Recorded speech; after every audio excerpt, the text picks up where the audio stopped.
Hello, good morning, students. Hello, how are you? Everyone is fine. Very good. Now, today we are discussing about the topic of scientific management, its principles and techniques. ठीक है, तो आज के topic में हमने क्या discuss करने जाना है कि वैज्ञानिक प्रबंध के सिद्धांत और उनकी तकनीकें कौन कौन सी हैं।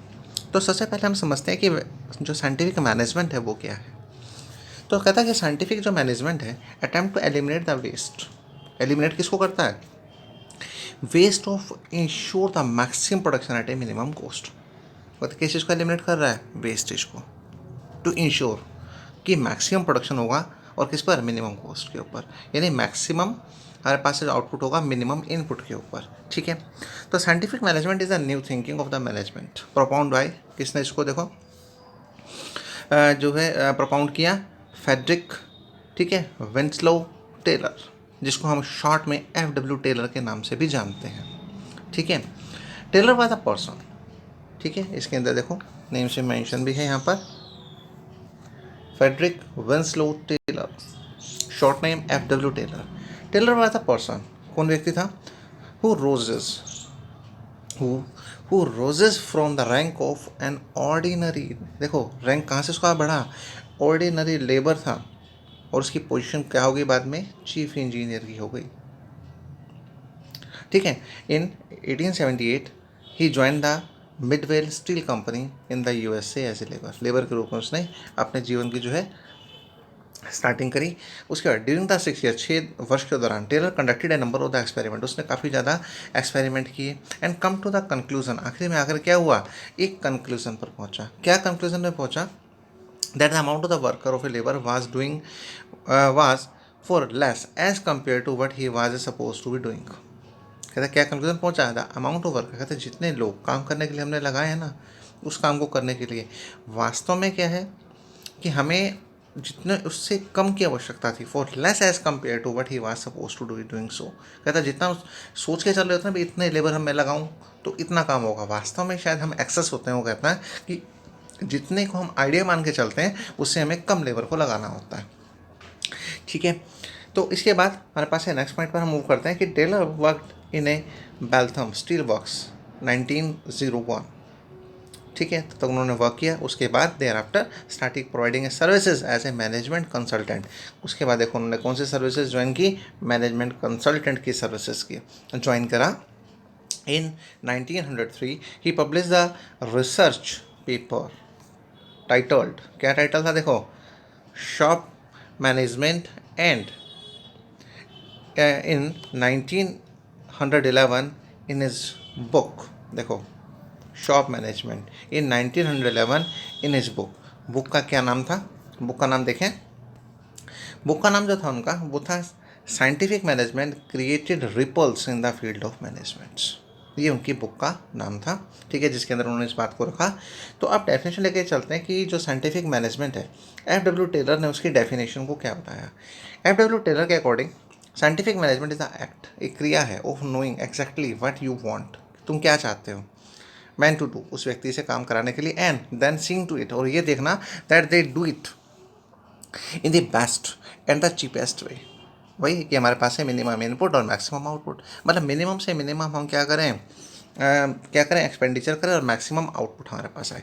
ठीक है, तो इसके रिगार्डिंग कुछ हमारे पास है प्रिंसिपल्स जो हैं साइंटिफिक मैनेजमेंट के, वो शुरू होते हैं और मोस्ट इंपॉर्टेंट प्रिंसिपल्स हैं और काफ़ी ज़्यादा एग्जाम्स के अंदर नॉर्मली एक कोई ना कोई एक केस स्टडीज़ नॉर्मली इसके अंदर से पूछी जाती है। तो एक एक करके हम इस पॉइंट को समझना शुरू करते हैं।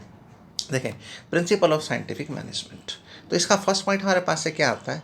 फर्स्ट पॉइंट हमारे पास से जी, साइंस नॉट ए रूल, कहते हैं विज्ञान है ना कि rule of thumb. Rule of thumb का मतलब होता है कि ना कि रूढ़िवादिता। रूढ़िवादिता का मतलब क्या होता है कि पुराने ट्रेडिशन से चलते रहना। वो कहता है ऐसा नहीं, हमें कंटिन्यू क्या करना पड़ेगा, अपने आप को चेंज करना पड़ता है। This principle require the development, इसमें क्या होता है? Development and the applications of the scientific methods. इसमें किसकी आवश्यकता होती है? लगातार विकास की। ठीक है, लगातार उस पर काम करना, एप्लीकेशन करना of a scientific method throughout the enterprises. तो Taylor advocate that the traditional rules of thumb method should be replaced with the scientific method. मतलब यहाँ पर जो हमारा नियम है वो क्या है कि वो क्या बताना चाह रहा है कि आप ट्रेडिशनल जो मेथड है ना उसको चेंज करो, रिप्लेस किससे कर दो? साइंटिफिक मेथड से।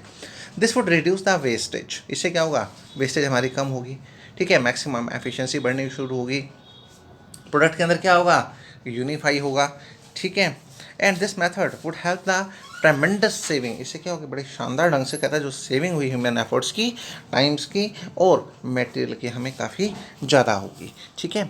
तो अब पॉइंट हमारे पास से आगे क्या बढ़ा कि साइंटिफिक जो मेथड्स हैं, ठीक है, should be use for the following purposes, कहते हैं कि जो साइंटिफिक मेथड हम यूज़ करने जा रहे हैं उनके पीछे हमारा पर्पस क्या है, उस पर्पस को देखो हम चेक करते हैं।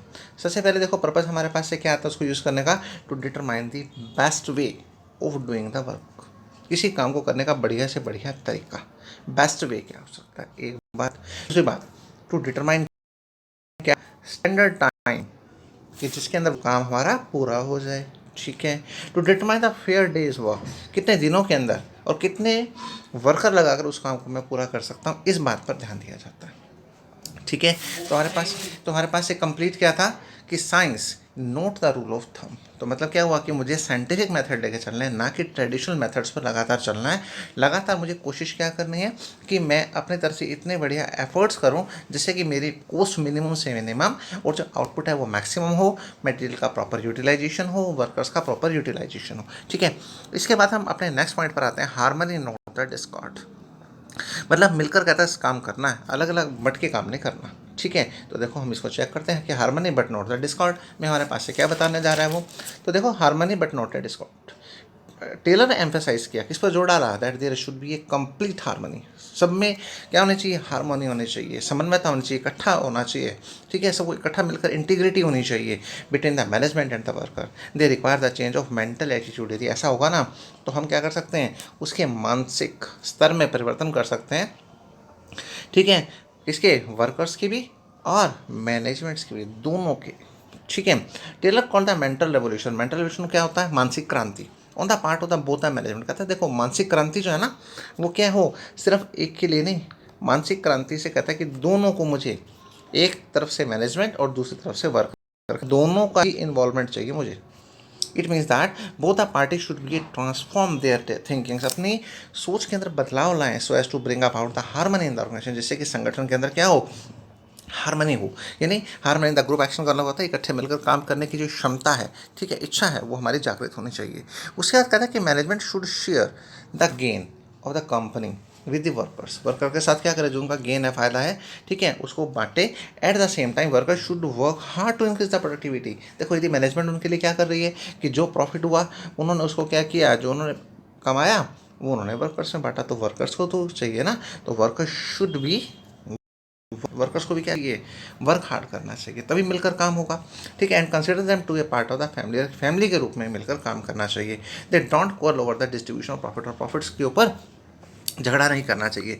देखें जैसे नीचे हमारे पास से क्या है, मैनेजमेंट प्लस वर्कर मिलेंगे ना तो हायर प्रोडक्शन होगा, और profit sharing between the management and the workers, ये मतलब ये वो बता रहा है कि मैनेजमेंट प्लस वर्कर दोनों मिले, मैनेजमेंट ने कुछ अपना शेयर वर्कर्स को दिया, वर्कर्स ने हार्ड वर्क करके क्या किया, प्रोडक्टिविटी को बढ़ाया, दोनों के जो कॉम्बिनेशन से कहता है कि मैनेजमेंट ने देखो वर्कर्स को प्रॉफिट, वर्कर ने productivity, result will be higher production, ठीक है।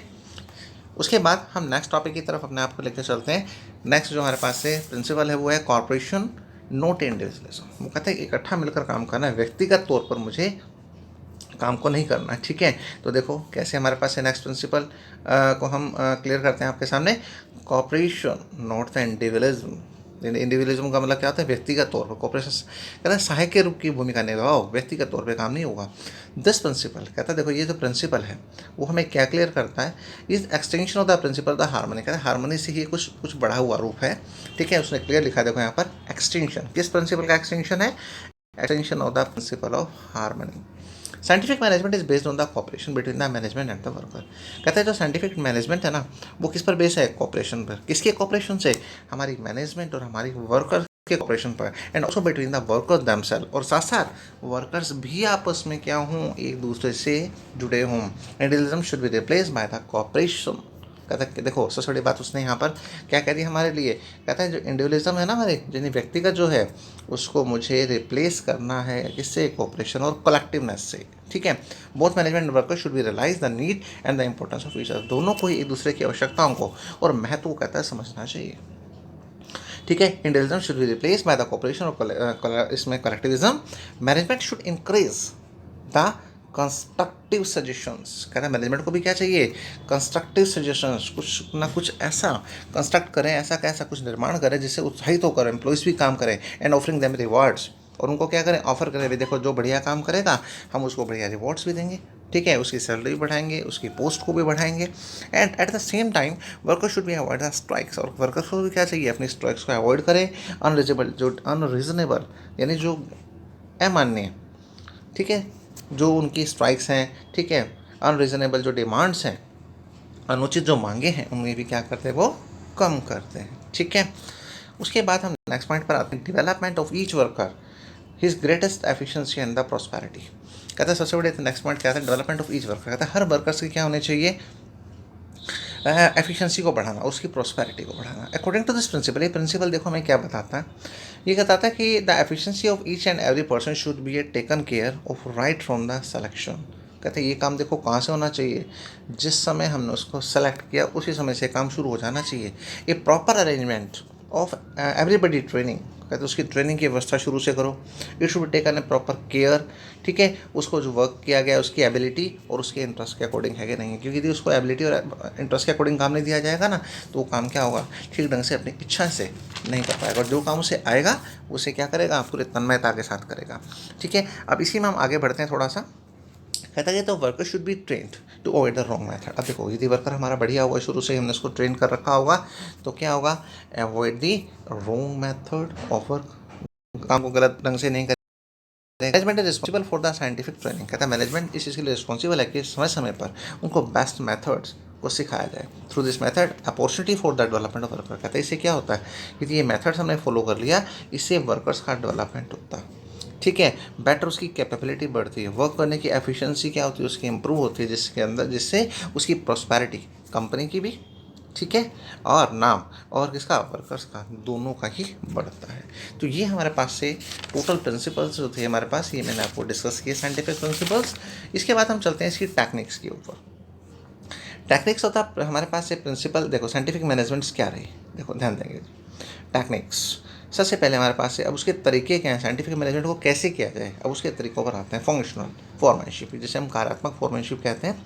अकॉर्डिंग टू दिस टेक्निक, देखो ये टेक्निक हमें क्या बताती है, to supervision is divided into the 8 specialized function. देखो उसने क्या किया, शुरू में सारे काम कोई 8 स्पेशलाइज्ड फंक्शन के अंदर बांट दिया। Each function is interested in a specialization foreman, और उसके साथ क्या कर दिए, सभी फोरमैन्स को एंगेज कर दिया।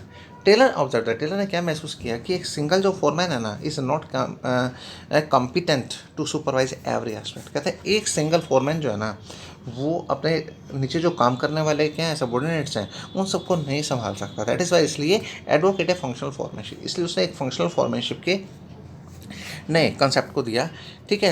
इनफैक्ट वास्तव में क्या था कि functional foremanship is extension of the principles of the division of labour. ये वास्तव में डिवीजन ऑफ लेबर का क्या एक्सटेंशन है, specialization of the shop floor level of the factory का एक एक्सटेंशन है। तो देखो इसमें हमने क्या पढ़ना है, this technique violate the principle of unity of command. ये यूनिटी ऑफ कमांड के प्रिंसिपल्स को क्या करती है, अवहेलना करती है। अब देखो इसमें है क्या, देखो इस टेक्निक्स में हमारे पास से क्या है, under the factory manager there should be planning incharge and the production manager. मान लो अब हमने क्या किया, फैक्ट्री मैनेजर के अंदर किस किस को बना दिया, एक प्लानिंग इंचार्ज बना दिया और एक प्रोडक्शन मैनेजर बना दिया। अब देखो हमारे सामने फिगर के अंदर हम क्या देख पा रहे हैं, सबको अलग अलग पार्ट डिस्ट्रीब्यूट कर दिए। जैसे प्लानिंग इंचार्ज को क्या क्या काम हमने सौंप दिया, रूट क्लर्क का, इंस्ट्रक्शन क्लर्क का, टाइम एंड कॉस्ट क्लर्क का और डिसिप्लिन ऑफिसर, ठीक है। अब इसके नीचे जो वर्कर काम कर रहे हैं वो होंगी। फिर गैंग बॉस के लिए भी ये था, प्रोडक्शन इंचार्ज को क्या काम किया, गैंग बॉस का, speed boss, repair boss and inspector, ठीक है। इनको हम एक एक करके स्टडी करते हैं यहाँ से। अब यहाँ पर कह रहा, जो प्लानिंग इंचार्ज है उसने देखो अपने काम को कैसे संभाला, फॉरमैन, रूट क्लर्क, क्या है, determine the routes through which the raw material will pass. कहते हैं उसने एक रूट को सेट किया कि हमारे पास जो रॉ मटेरियल है वो कैसे पहुँचेगा, ठीक है। फॉर दिस पर्पज़ ये रूट शीट उसने प्रिपेयर की। दूसरा पॉइंट, जो इंस्ट्रक्शन क्लर्क था उसने क्या किया, लाइंग डाउन द इंस्ट्रक्शंस, उसने इंस्ट्रक्शंस बनाए according to which the workers are required to prepare to perform the, जो अपने काम को कैसे वो पूरा करेगा, ठीक है। उसके बाद नेक्स्ट थर्ड, फिर हमने क्या किया, थर्ड पॉइंट के अंदर थर्ड पॉइंट में हमारे पास आया सेटिंग द टाइम टेबल। इसमें टाइम टेबल को सेट किया गया फॉर ए डिफरेंट जॉब्स, जो उसने अलग अलग काम करना है, and specifying the material and labour cost. उसमें मटेरियल कॉस्ट को भी और लेबर कॉस्ट को शामिल किया गया। फिर डिसिप्लिन ऑफिसर को क्या काम दिया गया? डिसिप्लिन ऑफिसर को काम दिया गया क्या क्या मेंटेन करे? प्रॉपर डिसिप्लिन, क्योंकि नाम से ही जैसे हम समझ पा रहे हैं कि क्लियर है कि मेंटेन द डिसिप्लिन, वो डिसिप्लिन को मेंटेन करे so that the production target में भी अचीव, जिससे प्रोडक्शन टारगेट समय पर हमारे अचीव हो जाए, और immediate solution to clash between and punishing the error employees. कहता है कि तुरंत वो क्या करे, उसका समाधान करे। कोई क्लैश हो रहा है आपस में, मान लो किसी हितों के अंदर कोई प्रॉब्लम आ रही है, तो तुरंत उसे क्या करे, रेक्टिफाइंग करने की कोशिश करे। उसके बाद हमारे पास से प्रोडक्शन इंचार्ज की बात आती है। प्रोडक्शन इंचार्ज ने देखो क्या काम किया, देखो हम इस चीज़ को स्टडी करते हैं। प्रोडक्शन इंचार्ज, अब प्रोडक्शन इंचार्ज का देखो क्या काम था। प्रोडक्शन इंचार्ज के अंदर हमारे पास से देखें, पहले हमारे पास से क्या आया, गैंग बॉस।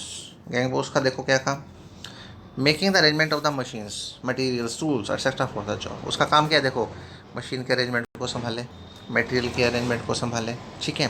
फिर स्पीड बॉस, स्पीड बॉस का क्या काम आया, maintaining the plant speed of the production, production को कैसे स्पीडली हमने वो करना है, investing the cause for the delay, क्या वजह है उस काम को पूरा करने में, ठीक है, क्या वजह, क्या कारण बन गया जिससे कि डिले हुआ, तो उसको रिमूव करें।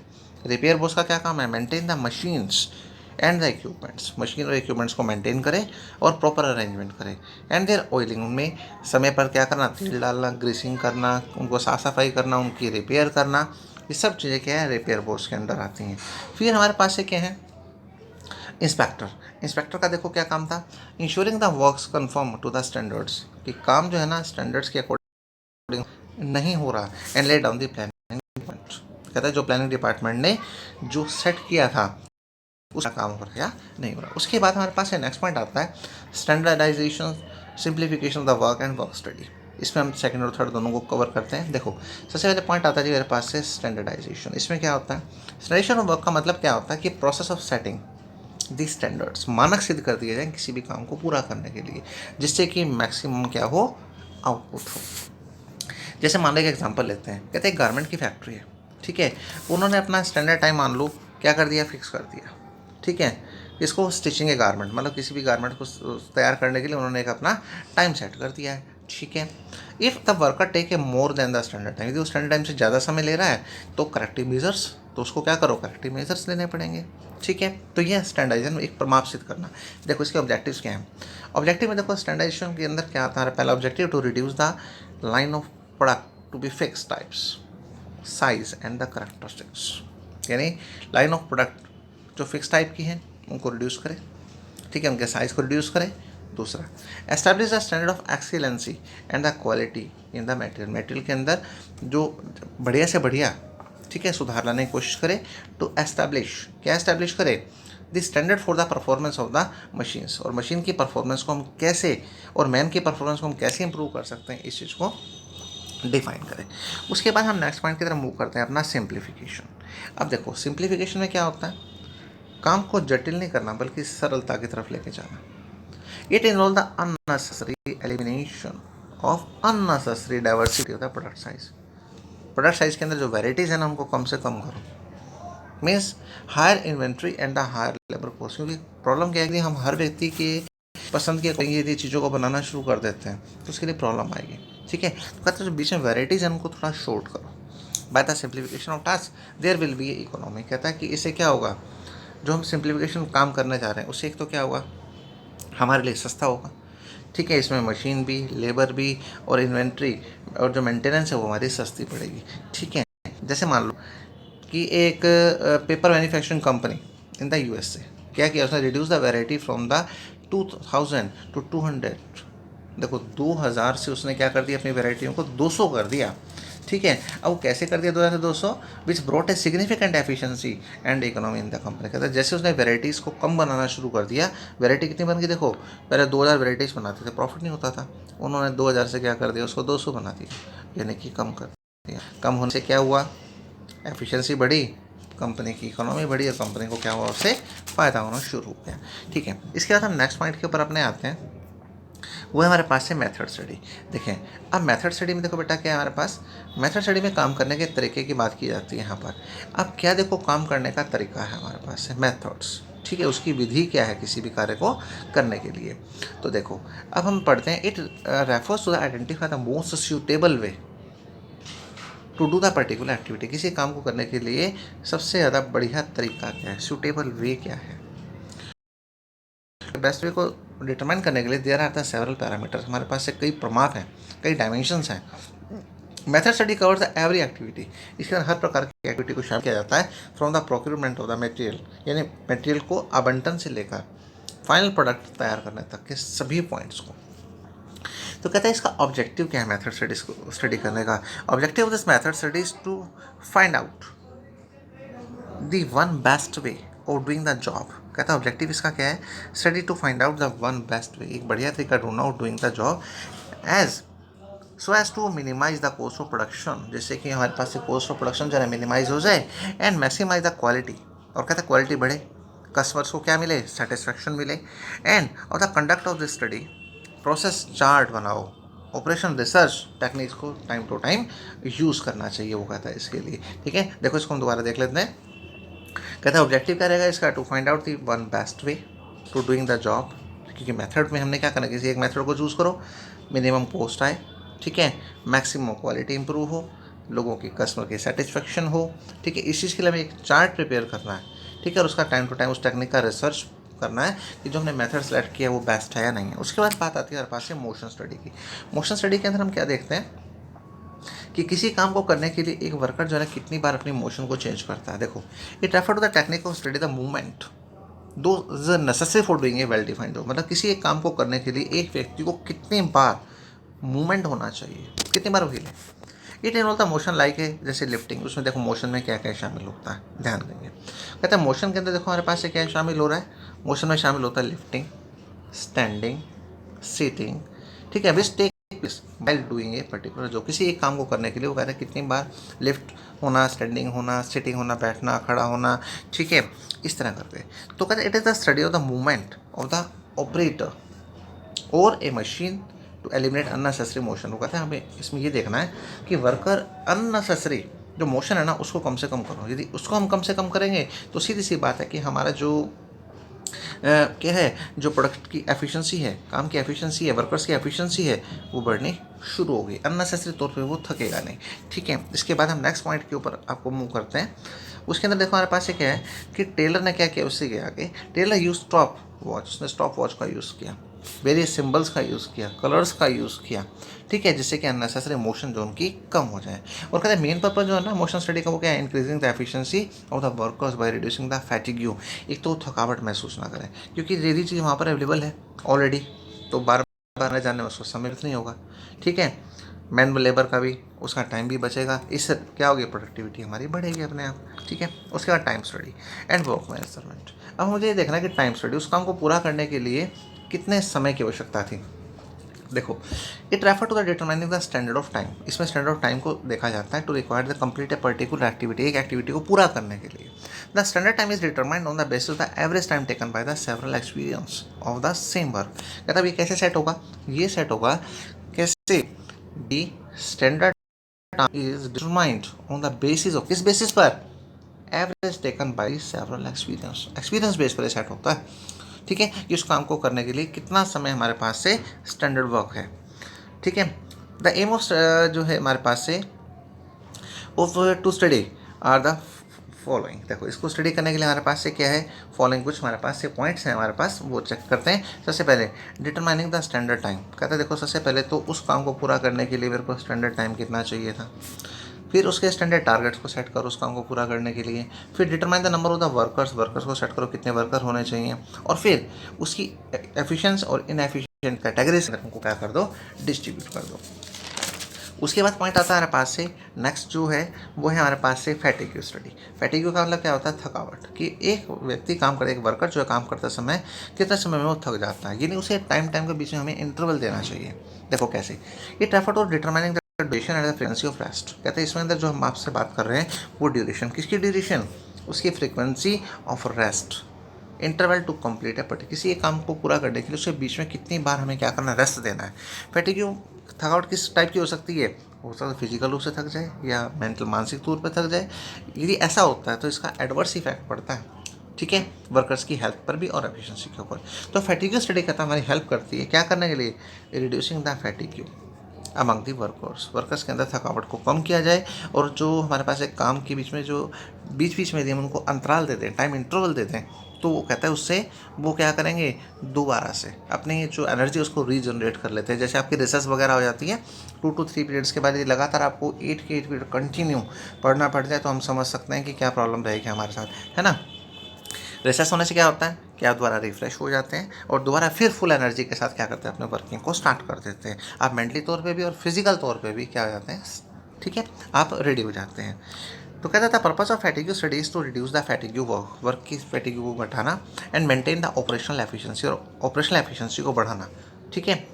और फैटिग्यू में भी एक कॉज कहता है, फैटिग्यू का जो कॉज है वो क्या हो सकता है, लगातार काम करना। देखो पॉइंट के हमारे पास से लॉन्ग वर्किंग जो है ना, इसका एक कॉज हो सकती है, ठीक है। बैड वर्किंग कंडीशन उसका एक कॉज हो सकती है, ठीक है। उसके बाद हमारे पास से और हम क्या कह सकते हैं, जैसे पुअर रिलेशंस, वो उसका एक पॉइंट हो सकता है विद द सुपरवाइजर्स। तो कहता था रेस्ट इंटरवल विल हेल्प, कहते थे थोड़ा थोड़ा समय के अंदर उन्हें क्या दे देंगे, रेस्ट दे देंगे ना, तो उससे क्या हेल्प होने वाली है, रेस्ट देने से, रेस्ट से क्या होगा, वर्कर रीगेन द स्टेमिना, उसका स्टेमिना जो है काम करने का दोबारा से फिर रीगेन हो जाएगा और लॉन्ग पीरियड तक वो काम करता रहेगा दोबारा उसकी फुल कैपेसिटी के साथ। उसके बाद हमारे पास से लास्ट जो है इसका पॉइंट जो टेक्निक्स का है वो है डिफरेंशियल बेस सिस्टम, ठीक है। अब डिफरेंशियल वेज सिस्टम देखो क्या होता है, डिफरेंशियल वेज सिस्टम का मतलब क्या है, जैसे नाम से क्लियर है कि वेजेस के अंदर अंतर कर देना। और देखो बेटा अंतर कैसे होगा वेजेस के अंदर, ठीक है। देखो उसके अंदर 2 मेथड्स हैं हमारे पास से, देखो हम उसको क्लियर करते हैं। It is a technique with differentiate between the efficient and inefficient worker. कहता है सबसे बड़ी बात क्या है, इसको पूरा करने के लिए हमें एक तो एफिशिएंट और इनएफिशिएंट वर्कर की पहचान हो जाएगी। अब इससे क्या होगा, जब हम इसकी पहचान कर लेंगे तो under this system there are the 2, ठीक है, पीस रेट सिस्टम, ठीक है। उसमें क्या होगा, जो एफिशिएंट वर्कर है, ठीक है, जो स्टैंडर्ड से ज़्यादा काम करता है उसको एक हम एफिशिएंट वर्कर की श्रेणी में डाल देते हैं। देखो workers who produce the standard output, ये वाली कैटेगरी हो गई, ठीक है, 2 कैटेगरी थी ना। और सेकंड कैटेगरी में हमारे पास है क्या आया, worker who produce less than the standard, जो लेस देन द स्टैंडर्ड्स के काम करे वो इनएफिशिएंट में डाल दिया हमने।